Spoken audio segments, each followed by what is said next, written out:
de la mañana con 37 minutos en este día jueves 8 de mayo del año 2025. Como es habitual, este día de la semana a esta hora de la mañana nos acompañan nuestros amigos y amigas de Fundación Sol. En esta ocasión está con nosotros la investigadora María José Azócar, a quien le damos la bienvenida. ¿Cómo estás, María José? Buenos días y gracias por haber venido en enfrentando la lluvia que cae a esta hora en la región metropolitana. ¿Cómo estás? Muy bien, muchas gracias por la invitación, Claudio. Sí.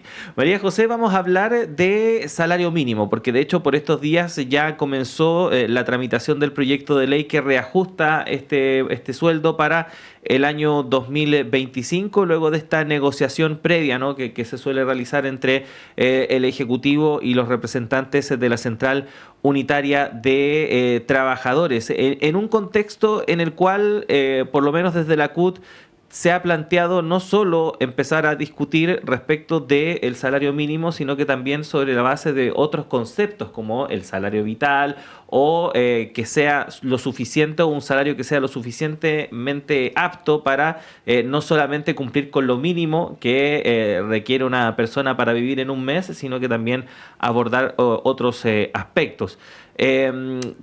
En términos generales, María José, ¿cómo han visto este debate? Porque además se han planteado ciertos montos para ir avanzando hacia el futuro que ya han generado mucha resistencia por parte de diversos grupos. Sí. Sí, pues el debate salario mínimo es un debate urgente que hay que tener en nuestro país y, como tú muy bien decías, Claudio, un debate donde hay que dimensionar el impacto del salario mínimo, ¿no?, que tiene en muchos hogares de la clase trabajadora en nuestro país. Y aquí es bien relevante también tener una cierta mesura, si se quiere, a la hora de tomar cierta información sobre el salario mínimo. Ayer, a propósito de cierta información que anda circulando de que el salario mínimo en nuestro país ocuparía como el primer lugar, ¿no?, en términos comparativos. Y claro, el Ministerio del Trabajo en sus redes sociales adopta algo así como una posición celebratoria de esto. Y yo creo que hay que tener una cierta mesura, porque no hay nada que celebrar respecto al salario mínimo en nuestro país, porque incluso mirando la propuesta que hoy día se está discutiendo, en donde se quiere tener una alza inmediata a 529.000 pesos, ¿no?, eso en términos líquidos significa 430.000 pesos y fracción, ¿no?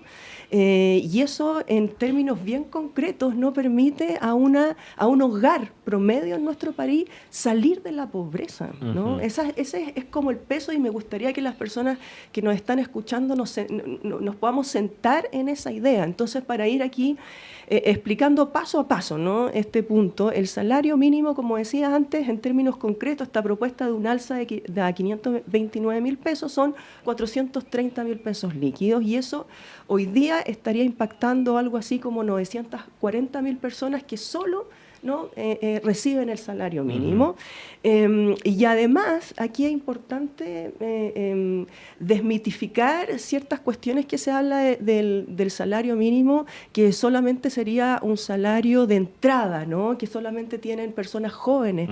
Bueno, eso no es así. Un 69,2% de las personas que reciben el salario mínimo tiene entre 30 y 62 años, y un 44% tienen una jefatura de hogar, ¿no? Entonces, esto no es un salario de entrada, sino que es un salario que es bien importante para una buena proporción de personas. Entonces, cuando uno toma esta cifra, por ejemplo, pensemos en estos 430.000 pesos, ¿no?, que es lo que se está apuntando a que pueda hacer un alza inmediata.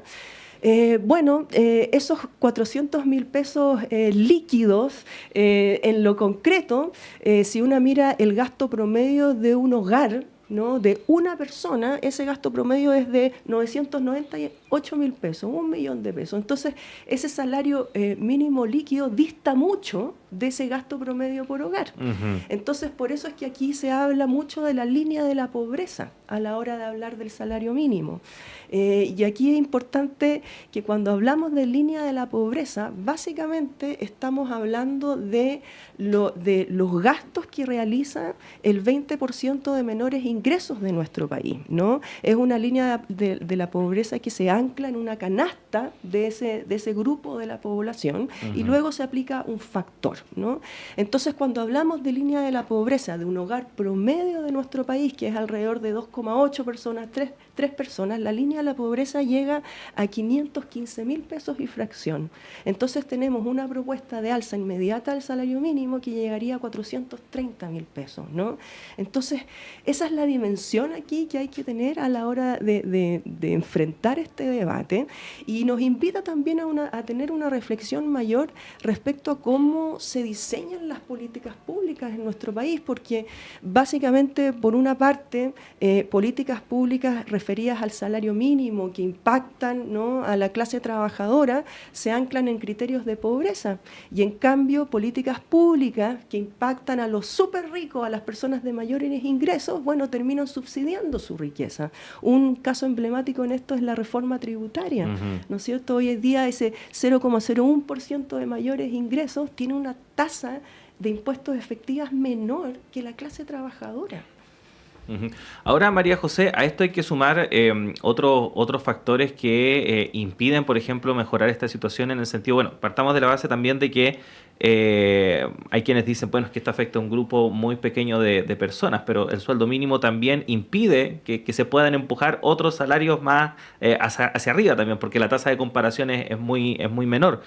Y eso sumado a el escaso nivel de sindicalización que existe en nuestro país, que impide, por ejemplo, que grupos de trabajadores puedan negociar mejores salarios más allá de lo que se pueda establecer por salario mínimo, empujan finalmente a que esta situación termine complicándose aún más de lo que ya se ve. ¿Cuánto es el monto que debería ser un sueldo, o que debería tener un sueldo para, entre comillas, tener o que sea suficiente, ¿no? Que permita a una persona no solamente llegar con lo justo a fin de mes, sino que también tener un poco de calidad de vida, que es algo que se busca a la hora de buscar un trabajo? Claro. Desde Fundación Sol siempre hemos propuesto que la línea de la pobreza sea un mínimo y no un techo, ¿no? Y en ese sentido apuntar a un monto que esté entre la línea de la pobreza y, por ejemplo, el gasto mediano, ¿no?, de un hogar. Ese es como nuestro horizonte.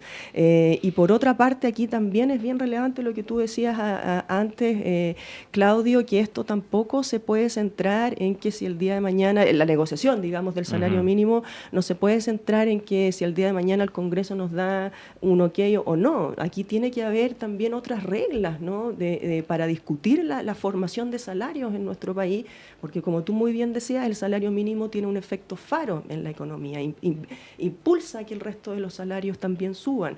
Entonces aquí es clave también tener un sistema de negociación a nivel nacional, a nivel sectorial, que también vayan empujando, ¿no?, el salario mínimo. Aquí, a propósito del impacto que tiene el salario mínimo en otros ingresos, ¿no?, para el resto de la población, acordemos, ¿no?, que la mitad de las personas ocupadas en nuestro país tiene ingresos menores a 582.000 pesos, ¿no? Y cuando uno mira el alza real de los salarios entre los años 2018 y 2023, esa alza es alrededor de 15.000 pesos solamente. Y es un alza, además, empujada fundamentalmente por el alza de los ingresos de las mujeres.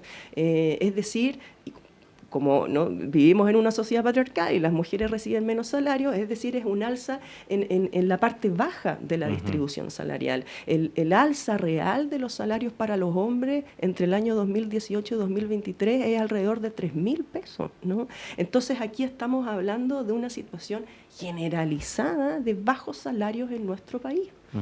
Ahora, María José, cuando se plantea alzas en temas de salarios o modificaciones en este sentido, siempre surgen algunos argumentos en contra, que ya pasan a ser casi lugares comunes, ¿no? Dentro de todo este debate, como por ejemplo que va a afectar a las pequeñas y medianas empresas, que va a hacer que muchas pymes quiebren y no puedan continuar con sus emprendimientos, o que va a afectar el crecimiento, etcétera, etcétera. ¿Qué pasa con eso? Porque efectivamente es como la vieja y confiable, ¿no? Por decirlo de alguna forma, cuando se trata de oponerse a una idea como esta, de mejorar los salarios. Sí. Repasemos esos argumentos, pues, ¿no? Vamos por el primer argumento que tú decías, que un alza en los salarios mínimos básicamente sofoca, ¿no?, a las pequeñas empresas. Claro, efectivamente, una buena proporción de pequeñas empresas, ¿no?, por ejemplo, empresas con menos de 10 trabajadores, efectivamente el salario mínimo es re importante, pero un porcentaje no menor de grandes empresas también entrega salarios mínimos, ese porcentaje alrededor de un 23,4%, ¿no?, de empresas que tienen más de 200 personas, ¿no? Entonces aquí también hay que poner ojo en los intereses que tienen las personas que son dueñas de las grandes empresas de nuestro país, porque efectivamente un porcentaje no menor de esas empresas entrega, ¿no?, salarios mínimos. Por otra parte, tú decías, claro, un alza en los salarios mínimos impide no crecer, hay que poner todas las fichas en el crecimiento y dejar por un rato, ¿no?, de lado el alza de salario. Y hoy día además se agrega que estamos en un momento de alta incertidumbre, tenemos las guerras tarifarias, entonces se nos dice no es el momento, ¿no? Y a lo que hay que apuntar acá es a la flexibilidad laboral, por ejemplo. Bueno, claro, nunca es el momento. Cuando uno revisa los debates de salario mínimo, nunca es el momento para un alza en los salarios. Y cuando uno mira, bueno, ¿en qué consiste la flexibilidad laboral en nuestro país? Bueno, vámonos a mirar la situación de las personas que hoy en día están empleadas vía subcontrato, ¿no?, o vía suministro, ¿no?, en donde ahí los salarios de ese grupo de personas, que representa alrededor de 1 millón de personas, bueno, la mitad de esas personas tienen un ingreso menor a 596.000 pesos, ¿no? Que es un poquitito más arriba de esos 515.000 pesos que hablábamos antes, que es la línea de la pobreza para un hogar promedio de nuestro país.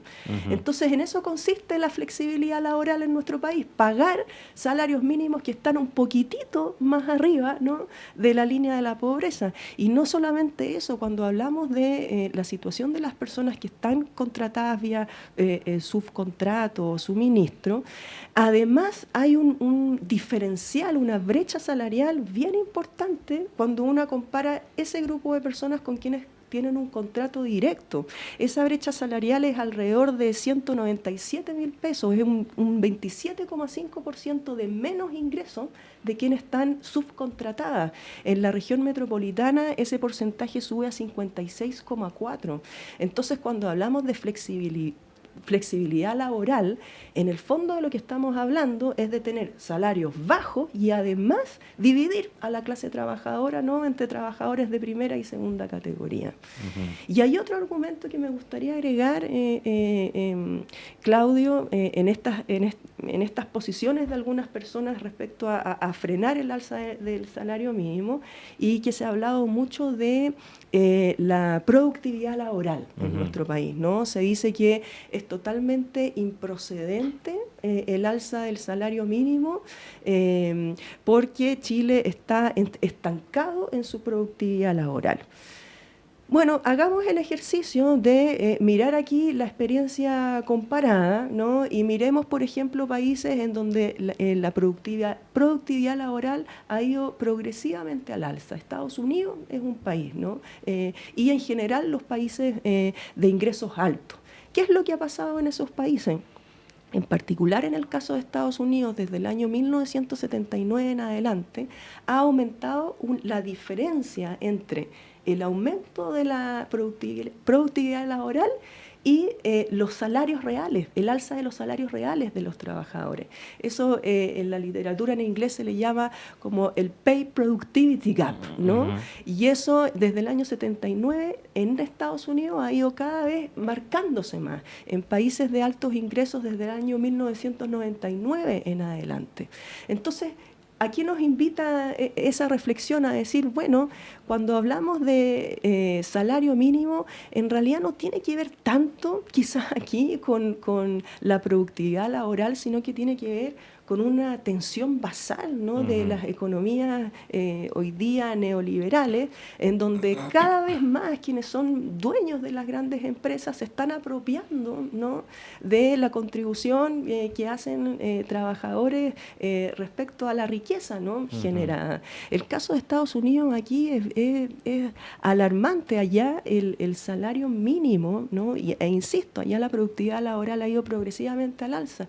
En Estados Unidos el salario mínimo ni siquiera permite sacar de la pobreza a un hogar unipersonal, ¿no? Y las políticas de las que se habla en Estados Unidos es cada vez bajar las tasas impositivas a los superricos, debilitar las políticas antimonopolio, ¿no? No se ha hecho prácticamente nada en términos de las prácticas antisindicales de las empresas. O sea, son políticas que una también escucha acá en Chile, ¿no? Como recetas de desarrollo, que bueno, tenemos evidencia empírica para decir que no funcionan en esos países. Sí, sin duda alguna, María José, este es un tema que no solamente hay que mirarlo desde el punto de vista de las cifras duras, ¿no? En el sentido de que efectivamente son muchas las variables las que rodean este debate y por lo tanto es necesario ir abordándolas y conversándolas, y por lo mismo agradecemos el aporte que siempre realiza Fundación Sol en esta materia. María José, muchas gracias por haber venido durante esta jornada acá a la radio y te esperamos pronto. Que estés bien. Tú también. Gracias, Claudio. Y son las 9 de la mañana con 54 minutos. Tenemos que despedir esta primera edición de Radio Análisis, pero antes una información de último minuto, porque Metro de Santiago informa a través de sus redes sociales que hay problemas actualmente con la línea 1 del metro.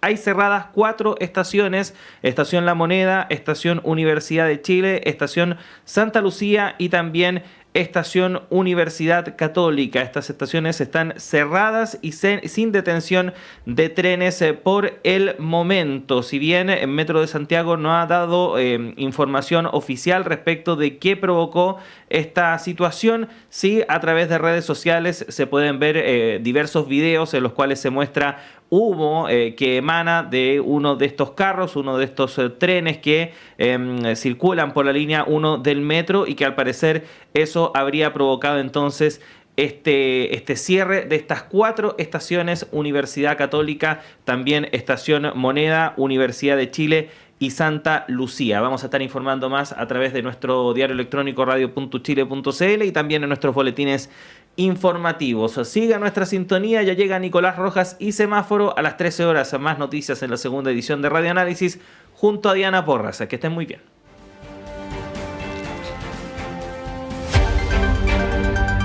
El departamento de prensa